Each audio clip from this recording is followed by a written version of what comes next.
Everybody, this is Bill Black with Northwest Funding Group. I want to go over some information for this week in the mortgage industry.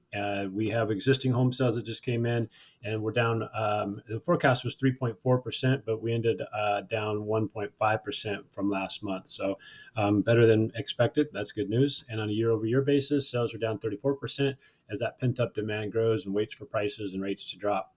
Maybe some people might be waiting too long. So inventory continues to move lower after peaking at 1.3 million in August, as it does every time after the normal seasonal build, and declined the fifth straight month to 970,000.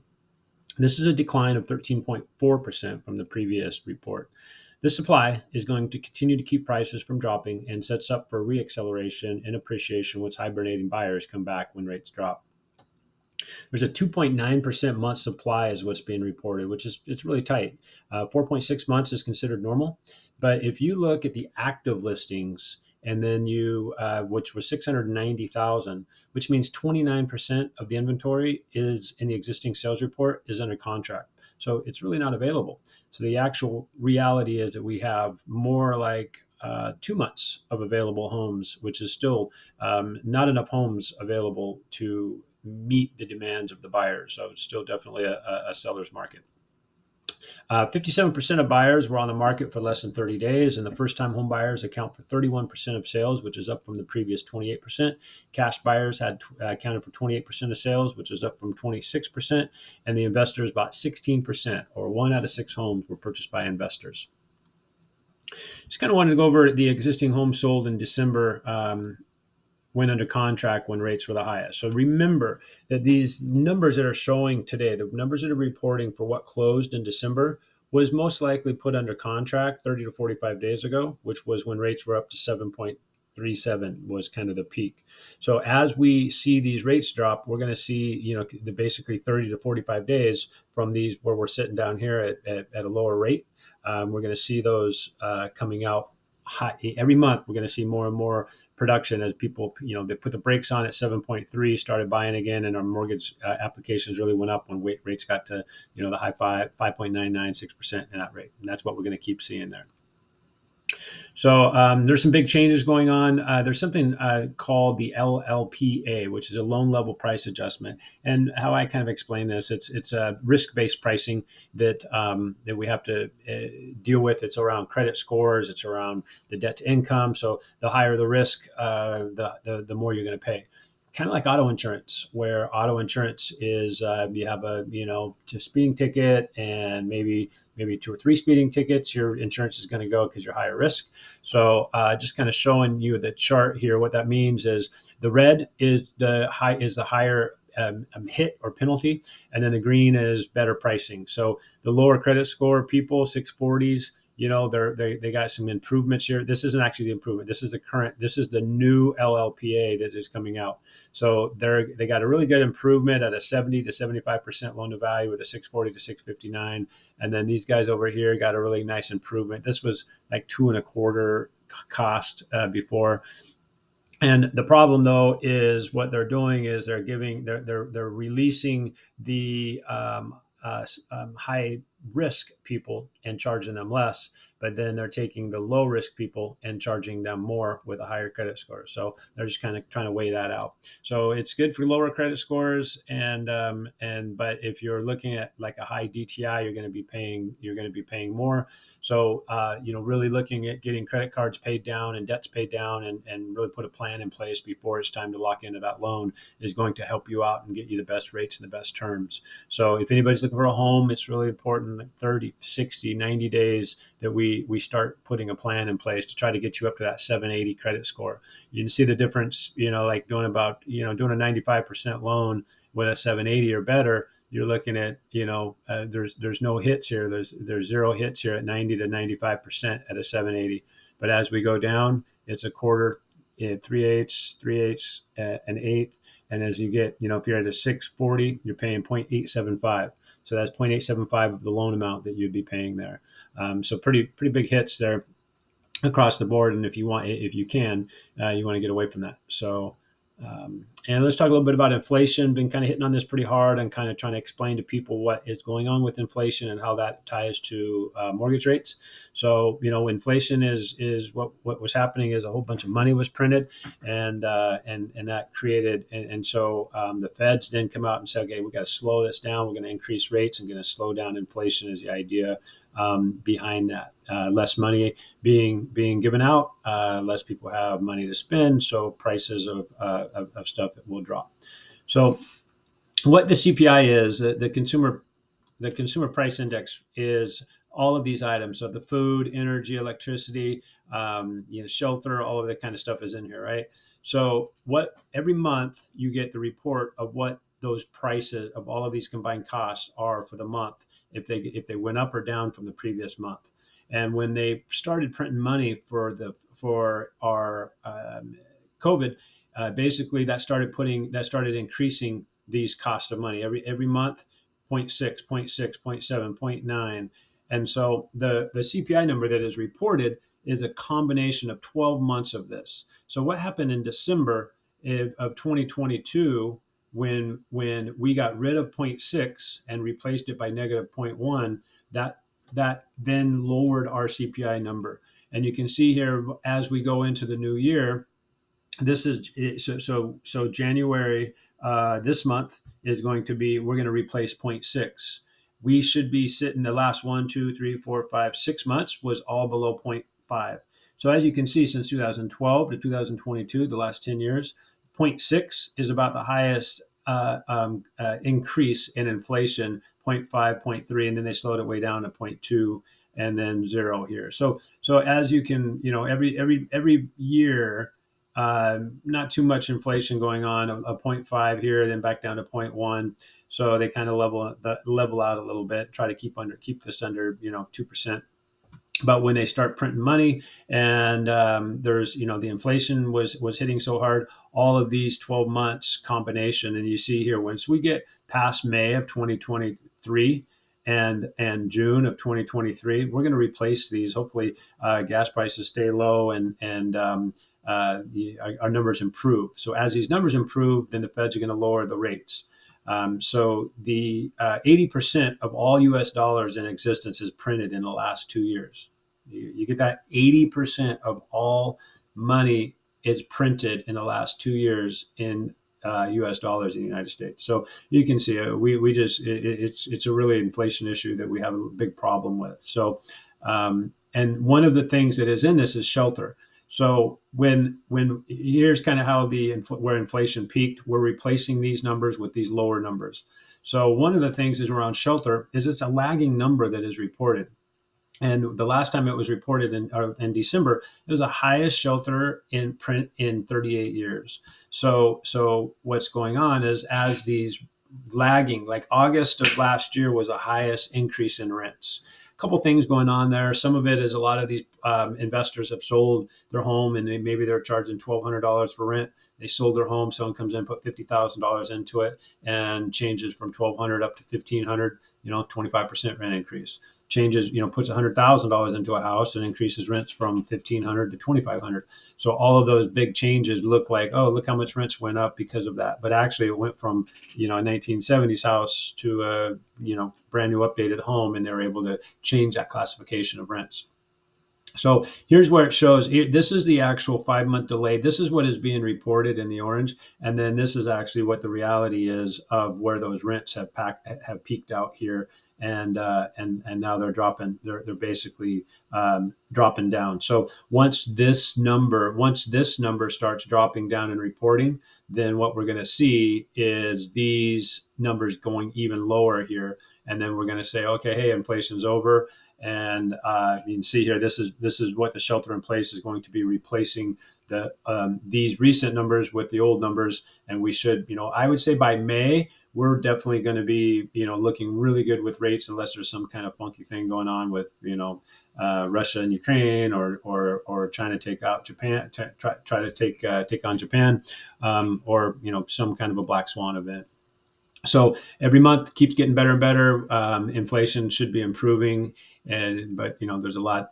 Looking at jobs and unemployment and things. How I kind of explain it is we have a big party and there's like a party, and we everybody has money, everything's going good, and now we have to kind of have a little bit of a hangover, maybe a little bit of rehabilitation, and that's kind of the phase that we're in now. So typically, there's the phases start with, we're kind of in that recovery mode right here. So the phases as a recovery goes and things get better and better, then there's some expansion going on, and then it kind of peaks out. I think we peaked out when rates were 3%. At 3%, we got 27 million people qualified for a $400,000 loan. And then when rates jumped up last in October to 7.25, every 1% we're dropping 3 to 4 million people are going out of that qualified perimeter. So when we're up at 7.25, we only had about 11 million people that could qualify. When we had 26, 27, 28 million people at 3% rate, no wonder everybody was paying $50,000 over. It's like they didn't have there was way too many people that was qualifying and willing to pay more than the asking price, and they just really pushed those prices up. So wasn't something that was sustainable. And now as I feel like we're about right here where we're below inflation, and we're going to hit some little bit of negative price growth. Hopefully, the GDP is the only thing we hit inflation on, and we don't get too much trouble and get too ugly. But we'll see how much of this recession we got to get into before the Feds lower rates and maybe even go back to the quantitative easing. So some information on the local markets. Here's, I believe, where the change in the average price we kind of hit up here. This was right around the COVID time. And the prices were still going up. This was when rates got ugly, and all of a sudden we're starting to kind of come down here. Rates peaked at 7.25. Everybody kind of freaked out and said, "How high are they going to go? What's going to have to happen?" And we're already on that recovery stage right now. So get an idea about what the difference in Clark, Cowlitz, and Portland. So here, this is the blue line is Clark County, and we see their average price is increasing, and then this is the Cowlitz. Again, it's peaking, and then Portland is continuously average sales price is increasing there as well. And this is the sell ratio and then the average sales price. So when we're looking at this kind of goes into the red, blue, green, and yellow. And so it's recession, recovery, expansion, and hyper supply during these years here. So as we're in 2022, we were in a hyper supply. Demand was huge. Hyper supply was, there wasn't enough houses for sale, and hopefully that kind of will level out. So the median price and percent above asking, and as we got to last month, they were down to about 98.5%. So, if you're asking, so basically there was some price reductions of about 1%, maybe 1.5%. A little bit of this is some of these places were overpriced, and people think that, if someone sold 6 months ago for $1 million, that their house must be worth $1.1 million. And they have to do a little bit of correcting there because they just got to get into the price point of less buyers. There's only 11 million buyers, not 27 million buyers. So that, with the demand lower, we got to get the price adjusted to be more sustainable for that. And then this is a percent above and below the asking. You can see here where the average below median is the blue, and the average above the median, and they're kind of coming down here and kind of kissing right here, right in the middle. So the Clark County net migration, this is kind of an interesting one here. This shows basically the amount of people coming over every month and into Clark County, and we've kind of had a little bit of a decrease. This is because people have stopped moving in from, they stopped selling, and when they stop selling, then they're going to the less sales, the less people coming here. So where are the people coming from? This is Oregon right here. I can tell you that basically the Multnomah County, a lot of people are leaving Multnomah County. They're kind of wondering why. I wonder why, right? So 2,321 net population. It's actually reduced. It's actually shrinking. Multnomah County is actually shrinking substantially. So months of inventory. This is on a monthly basis. So we're looking at the North Coast, 4.2%. So the coast is actually growing right now on their inventory. We're reducing it, and we're kind of getting a little bit of losing the inventory here. Builders have kind of slowed down, so that's one of the concerns. The builders are not going to be delivering the houses when rates drop, and the pent up demand is going to be looking really hard come springtime. If we hit those high fours, it's going to be another those first time home buyers, people looking for zero down, is going to have a lot of trouble. Portland is 2.3, and then Mid Columbia 3.9, and Polk Marion County 2.9 months of inventory. So really, the northern coastal areas, it looks like, is kind of accumulating a little bit of property there more than the other ones. Active listings, you peak. We when we increase the amount of listings here, this was when rates were peaking right here in the sevens, and then as soon as rates started dropping, you could see that our active listings started going pending. And I mean, I keep seeing more and more activity on the weekends on open houses, and if the house is priced right, if it shows right, it's getting offers, and lately multiple offers just like before. So so some people are like, oh, I'm going to wait for foreclosures and everything's going to go bad. Here's where we are right here. There's 0.4% of foreclosures that are 30 to 89 days delinquent here. United States, kind of shows the average at 1%. At 1%, we're down here to 0.4. Been, hot market at 0.2. And I really wouldn't worry about anything. Maybe Laredo, Texas, if you're in Laredo. That might be a border issue or something there. I'm not quite sure even where that is. But they're probably looking more. I'd be more concerned about Laredo than, if I lived in Laredo, than down here in the Portland market that is lower than most of the averages here. So at 3.64%, the mortgage delinquency rate in the second quarter fell to its lowest level since MBA's survey began in 1979, and even beating out the previous pre-pandemic survey low of 3.77. So you can see here, these are all the delinquent loans in the second quarter of 2022. And again, Washington is, is really low compared to, Texas. Idaho, it kind of throws me off why Idaho is, people are starting to get delinquent 30, 90 days, and serious delinquent in Idaho. I mean, they appreciate it so fast. I guess as fast as they appreciate, they're going to drop in value.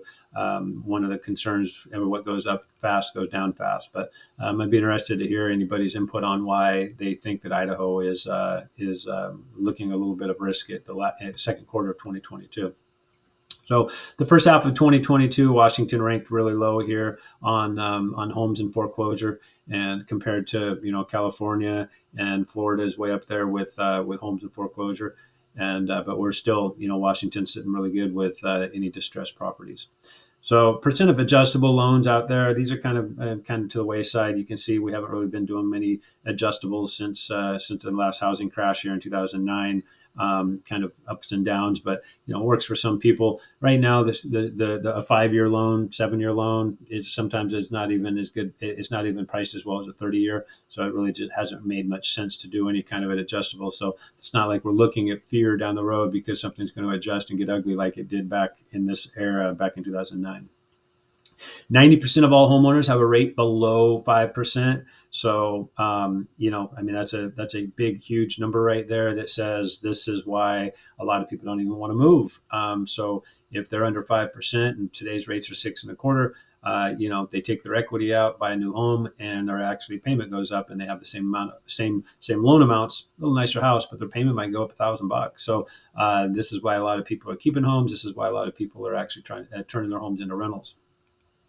So a little bit about interest rates here. So why were rates so low?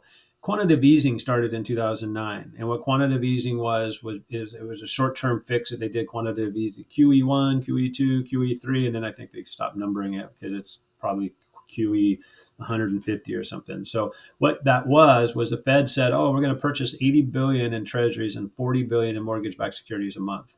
The problem that was the starting point, and they were buying a lot more than that per month. We're talking billions and billions of dollars a day of mortgage-backed securities and treasuries being purchased.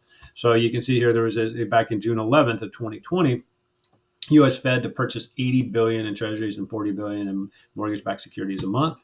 But the reality is that put that up here, the largest week purchased, week of May 6th, 2020, They purchased $278 billion, $178 billion of mortgage-backed securities. So they're really just they were spending a bunch of tax dollars and keeping rates down to that 3%, 3.25%. And the government was basically buying a majority of those mortgage-backed securities. And then all of a sudden they came out and said, we're not going to do that anymore. Not just are we not going to do that, but we are going to stop and we're going to start liquidating our mortgage-backed securities as well. So at that same time is when inflation started happening. So now there's no reason for people to be buying mortgage-backed securities in the bonds and only make a 4 or 5% return when inflation was looking at 7, 8, 9%. So you're losing money. So when inflation drops, then the mortgage-backed securities will be a good safe place again, and people start buying them. So where are the rates going?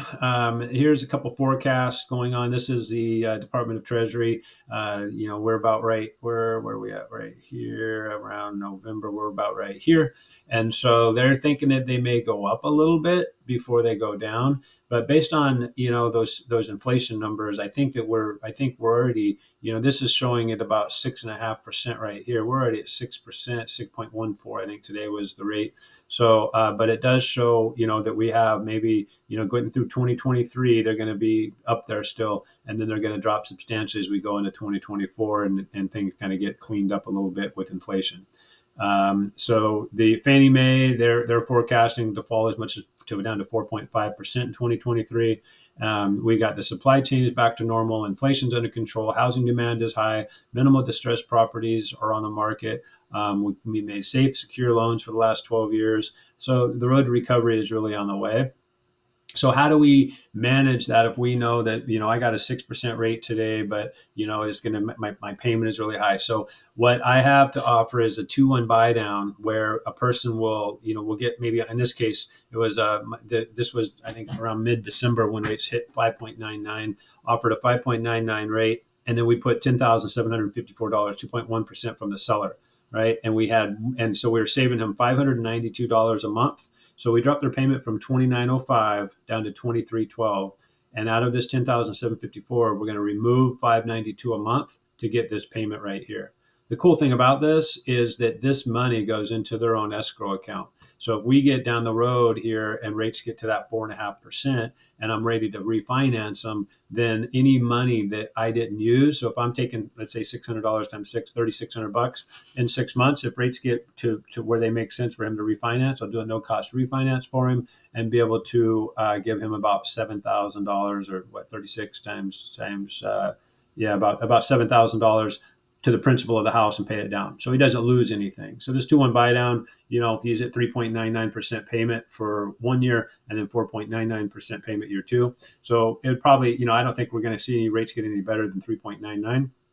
So, maybe we get a year into this and then we look at refinancing them if we can get rates in the 4s, if it makes sense. But definitely before rates get back up to 5 point, anything better than 5.99 is going to help him out. He's going to get that money back there. So my forecast going into 2023, I think we're going to go down as low as 4.75.